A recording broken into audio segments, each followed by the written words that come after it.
जाएंगे। शांत रहिए, बताइए, पूछिए। सर, अंतर चुनाव मिस किया आपको, चुनाव के परिणाम की अपेक्षा न्याय किस तरह से देखते हैं, क्योंकि जो पार्टी के नेता हैं कुछ वो भी कह रहे हैं कि पार्टी देखिए, अंतर चुनाव ने, भाई या तो आप चुप हो जाओ या मैं ना बोलूं। आप हमारे कार्यकर्ताओं से भी, अंतर चुनाव ने सिद्ध किया है कि भारतीय जनता पार्टी इस देश में कितना निष्पक्ष चुनाव कराती है। दिल्ली में भी हमारी सरकार है, राजस्थान में भी हमारी सरकार है, और 6 महीने से ये पता था कि चुनाव होने वाला है। अगर हम चुनाव को राजनीतिक आधार पर, मतदाता सूची के आधार पर, प्रशासनिक आधार पर नियंत्रण करना चाहते गलत तरीके से, तो अंतर चुनाव हमारी जेब में हो सकता था। लेकिन हमने जन भावनाओं का सम्मान किया, पूरी ईमानदारी के साथ, 100% निष्पक्षता के साथ। मैं दूसरा उदाहरण दे सकता हूं जम्मू कश्मीर का।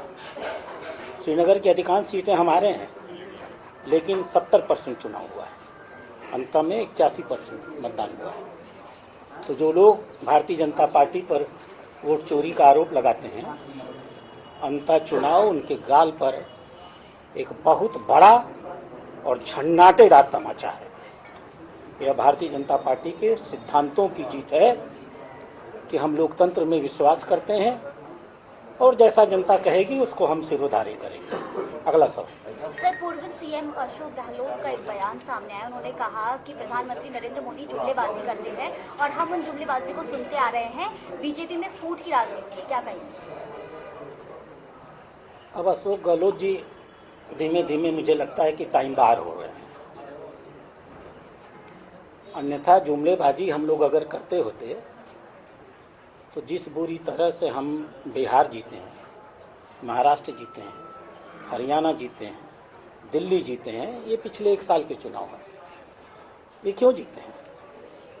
इसलिए कि माननीय प्रधानमंत्री का बोल और जनता का मन दोनों समरस हो चुका है। माननीय प्रधानमंत्री जो कुछ भी संवाद करते हैं वो सीधा जनता के दिल में उतर जाता है। अब आज की राजनीति में इसे जुमलेबाजी तो कहा जाएगा, क्योंकि 65 साल कांग्रेस ने इसी प्रकार से किया है। गरीबी हटाओ का जुमला देते थे और गरीबों को ही हटा दिया करते थे। और हम हैं जो पिछले 11 सालों में हमने समाज के गरीब वर्ग, समाज के मध्यम वर्ग का जीवन कितना बदल दिया है, ये भाषण का विषय नहीं, एहसास का विषय है। और हमारे देश के नागरिक इस पर एहसास करना है।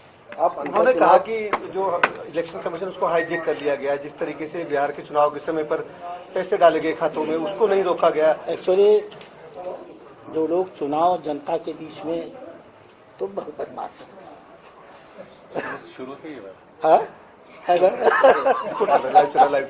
जो, अरे लाइव नहीं, सब भी चलते रहना चाहिए। क्या सवाल था?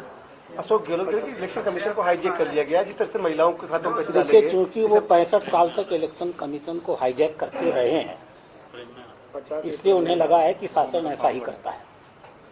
उनको इतनी बार 3 बार मुख्यमंत्री रहे हैं शायद ना, फिर भी उन्हें एहसास नहीं है कि चुनाव कमीशन एक ऐसा तंत्र है जिसके पास अपनी कोई सेना होती ही नहीं। चुनाव कमीशन दिल्ली में नीतिगत निर्णय लेता है, जमीन पर उस पर कार्रवाई करने का काम बीएलओ का होता है, एसडीएम का होता है, डीएम का होता है, प्रदेश के मुख्य निर्वाचन अधिकारी का होता है, जो प्रदेश का ही एक आईएएस अधिकारी होता है, और उसकी नियुक्ति भी प्रदेश सरकार ही करती है। प्रदेश सरकार माने मुख्यमंत्री करती है।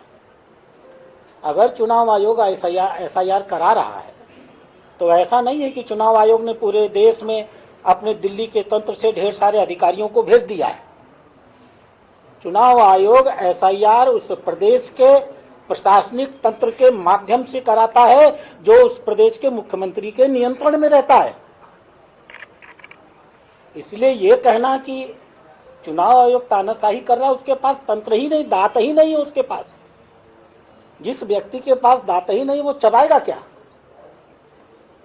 सारे कर्मचारी राज्य सरकार के होते हैं और मुख्य सचिव और मुख्यमंत्री के नियंत्रण में होते हैं। इसलिए केंद्रीय चुनाव आयोग अगर चाहे तो भी किसी भी प्रांत के चुनाव मत पट्टिका में निश्चित रूप से कोई प्रभाव डाल ही नहीं सकता है। यह असंभव है। अब जिस प्रांत में हो रहा है उसके बीएलओज, उनके डीएम्स, एसडीएम्स, अगर सरकार को लगता है कि वो उनके नहीं हैं, उनके विरोधी हैं, तो ये उनकी अपनी समस्या है। इसलिए मैं आग्रह करूंगा कि ये जो प्रक्रिया है एसआईआर की, उसको पढ़ ले।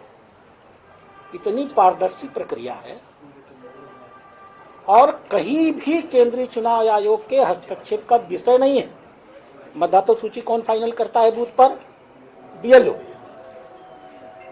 उसको मान्यता जिले के स्तर पर कौन देता है? जिला चुनाव अधिकारी। वो आपके प्रदेश का आईएएस अधिकारी होता है। अगर आप अपील करते हैं तो कहां जाते हैं? मुख्य चुनाव अधिकारी अपने प्रांत के। वो किसका अधिकारी होता है? आपके प्रांत का आईएएस अधिकारी होता है। आपकी टीम, आपका आईएएस, आपका जिला चुनाव अधिकारी, आपका मुख्य चुनाव अधिकारी आपने दिए हैं केंद्रीय चुनाव आयोग को काम करने के लिए, और आप ही आरोप लगाते हैं कि आप ही के लोग गलत काम कर रहे हैं। इसका मतलब क्या है? तो यह एक राजनीतिक स्टंट है और जनता इस स्टंट को अच्छी तरह जानती है। भले वो लोग वो भी जानते हैं, लेकिन कुछ कहना है इसलिए कहते हैं। हार का कोई तो कारण बनाना है ना, तो इसलिए वो दूसरों को जिम्मेदार ठहरा देते हैं।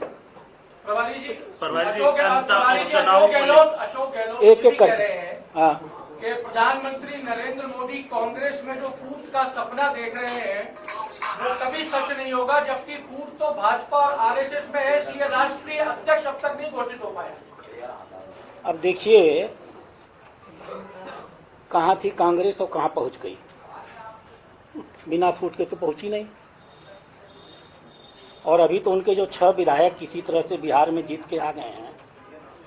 मैंने सुना है, मैं भाजपा की बात नहीं कर रहा हूं, मैंने सुना है वो सब कांग्रेस छोड़ करके जनता दल यू में जाने वाले हैं। तो अशोक गहलोत जी को मैं सलाह दूंगा, राजस्थान छोड़े जाएं, बिहार चले जाएं और जा करके अपने 6 विधायकों को बांध करके, जैसे वो इसके पहले जब उनकी सरकार थी तो अपने विधायकों को बांधा करते थे ना, जब सचिन पायलट उनके साथ खेल खेलते थे। तो जाएं बिहार से अपने विधायक बचा ले आए।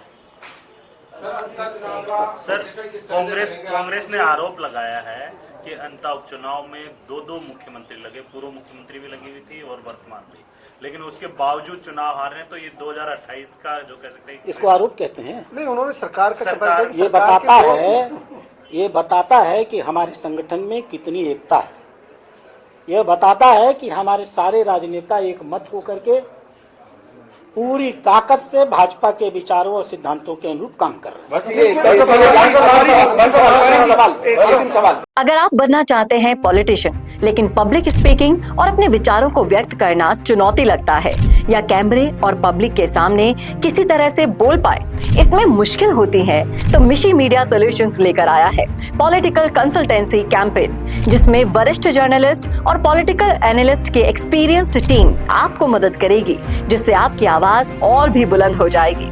इसमें हम आपके गोल को पूरी तरह से टारगेट करेंगे कि किस तरह से आपको पार्टी पहचाने, आपको उस क्षेत्र के लिए चुने, कैसे सर्वेज में आपका नाम आए, कैसे लोगों के बीच में आपका माहौल बने। न सिर्फ कंसल्टेंसी हम आपको देंगे, बल्कि आपको सारे रास्ते दिखाएंगे और बताएंगे भी, जिससे आप भारत की राजनीति में अच्छे पॉलिटिशियन बनके समाज का सुधार कर सके।